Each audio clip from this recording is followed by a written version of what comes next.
Hey there, let's talk about something many people struggle with, being true to yourself, especially when it comes to sexuality. We all grow up with expectations, ideas about what's normal. But what happens when you feel different inside? That's where my story begins. From a young age, something felt off. Not bad, just different. Like a puzzle piece from another box. I saw boys and girls around me pairing up, crushing, all that typical stuff. But it never quite resonated with me the same way. Sure, I had crushes, but they weren't always on girls. Back then, I didn't have the words, the understanding of what this meant. It was confusing, even a little scary. Society tells you one thing, but your heart whispers something else. That's the thing about self-discovery. It's rarely a straight line. It's messy, full of twists and turns. And yeah, it can be lonely, especially when you're young and figuring things out. Puberty hit, hormones raging, and suddenly those whispers got louder. I remember seeing a guy in a magazine, a musician, and feeling a flutter in my stomach, a heat in my cheeks. It wasn't like the crushes I'd seen my friends obsess over. This was different. The internet was just becoming a thing, and I stumbled across some websites, forums, places where people talked about being gay, reading their stories, their struggles, their joys. It was like a light bulb going off. For the first time, I saw myself reflected back. It was terrifying and exhilarating all at once. Could this be me? Was I really part of this community? Doubt still lingered, of course. Internalized homophobia is a real beast. I spent hours, days wrestling with these feelings, these desires. Part of me wanted to ignore it, pretend it wasn't happening, but deep down, I knew I couldn't run forever.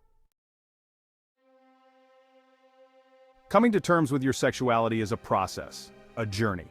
It's a path filled with twists and turns, ups and downs. And for many of us, it's not always sunshine and rainbows. There are moments of doubt, fear, and confusion. There's this pressure, both internal and external, to conform, to fit into this neat little box society has created. It's like being trapped in a cage of expectations. I spent years battling with myself, questioning my worth and my identity, denying my feelings, trying to force myself to be someone I wasn't. It felt like I was constantly at war with my own heart. It was exhausting, soul-crushing even. The weight of pretending was unbearable. I tried dating girls, hoping that would magically fix me. Spoiler alert, it didn't. It only added to my confusion. Instead, it just made me feel more lost, more alone. I felt like I was drifting without a compass. It's like trying to squeeze into a pair of shoes that are 2 sizes too small. No matter how hard you try, it just doesn't fit. You might get them on, but it's going to be painful, and you're not going to get very far. The discomfort is a constant reminder of the mismatch. The more I tried to suppress who I was, the more unhappy I became. It was like living in a shadow of my true self. It affected everything, my relationships, my self-esteem, my overall well-being. I was losing myself in the process. I realized then that living a lie wasn't living at all. It was merely existing, and I deserved more than that. They say the truth will set you free, and while it's not always easy, it's always worth it. The journey to uncover the truth can be challenging, but the rewards are immense. For me, that moment of truth came during my first year of college. It was a time of new experiences and self-discovery. I met a guy, let's call him David. David was different from anyone I had ever met before. He was kind, funny, and he saw me, truly saw me, in a way no one ever had before. His presence was comforting and genuine. We connected on a level that went beyond the superficial. Our conversations were deep and meaningful. And for the first time, I allowed myself to be vulnerable, to let my guard down. It was a liberating experience. One night, after talking for hours, everything came pouring out. I shared my innermost thoughts and feelings, my fears, my doubts, my secret desires. I laid it all bare, unsure of how he would react. To my surprise, David didn't flinch. He remained calm and composed. He listened with an open heart and a non-judgmental ear. His empathy was palpable. When I was finished, he simply smiled and said, "It's okay to be who you are." Those words resonated deeply with me. There's nothing wrong with you. You are perfect just the way you are. Those words, simple as they were life-changing. They gave me a new perspective on myself. It was like a weight had been lifted off my shoulders. I felt a sense of freedom and acceptance I had never known before. Section 5. Facing the world, sharing my truth with others. Coming out, whether it's to yourself or to the world, is a deeply personal experience. There's no right or wrong way to do it.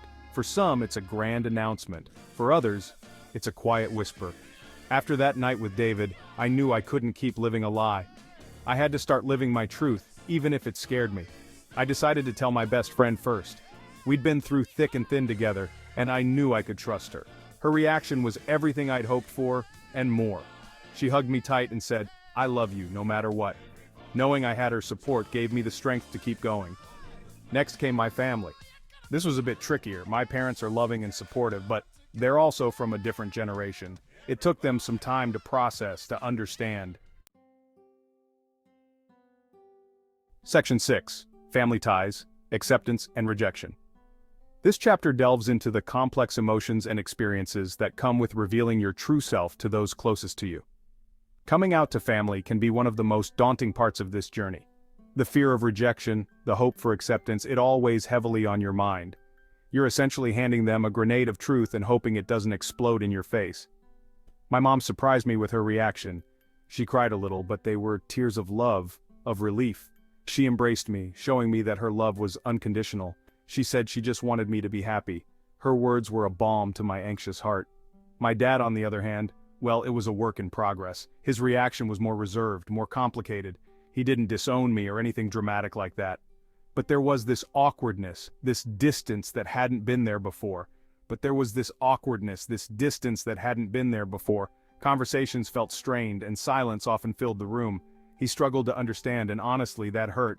It felt like a part of our bond had been severed. But here's the thing about family. Love, true love, perseveres. It endures through the toughest of times. It might take time, patience, and a whole lot of conversations, but it's possible to bridge that gap. Healing is a process, not an event. Over time, my dad came around. He began to see me for who I truly am, beyond his initial fears and misconceptions. He saw how happy I was, how much more confident and comfortable I'd become in my own skin. My joy became his joy. And slowly but surely that distance started to shrink. Our relationship grew stronger, built on a foundation of understanding and love. Section 7. Finding my tribe, the power of community. One of the most beautiful things about coming out is finding your people, your tribe. That community of LGBTQ plus folks and allies who just get it. I connected with other queer students on campus, joined the LGBTQ plus student union. It was like a breath of fresh air, surrounded by people who understood my experiences, my struggles, my joys. It was liberating. We laughed together, cried together, supported each other through thick and thin. It was a reminder that I wasn't alone in this journey, that there are countless others out there who have walked a similar path. And let me tell you, finding your tribe, your chosen family, is essential. They become your cheerleaders, your confidants, your safe space in a world that can sometimes feel hostile. Section 8. Love and Relationships, Navigating a New World. Love is love, right? Well, yes and no. While love is universal, navigating the world of dating and relationships as an LGBTQ+ person comes with its own set of challenges and rewards. It was exciting, terrifying, and liberating all at once. No more pretending, no more hiding. I could finally be myself, openly and honestly. I learned to navigate the ups and downs of dating, just like anyone else. I experienced heartbreak, rejection, the whole shebang, but I also discovered the joy, the intimacy, the deep connection that comes from loving someone who accepts you for exactly who you are. It's a beautiful thing finding love on your own terms, and let me tell you, it's out there. Don't settle for anything less than a love that celebrates every part of you. Section 9. Living authentically, the freedom of being me. Embracing my true self, my sexuality, wasn't just about who I loved. It was about embracing every part of me, flaws and all. It was about living authentically, without shame or fear. And let me tell you, it's been the most liberating experience of my life. The weight of secrecy, the constant fear of judgment, it's gone. In its place is a sense of peace, of self-acceptance that I never thought possible. I'm no longer living a double life. I'm not trying to fit into a mold that was never meant for me. I'm free to be me, fully and unapologetically. And that, my friends, is a beautiful thing. Section 10. Advice for others. Embrace your journey. If you're on a similar journey, struggling with your sexuality, know this: you are not alone. It's okay to be scared, confused, unsure.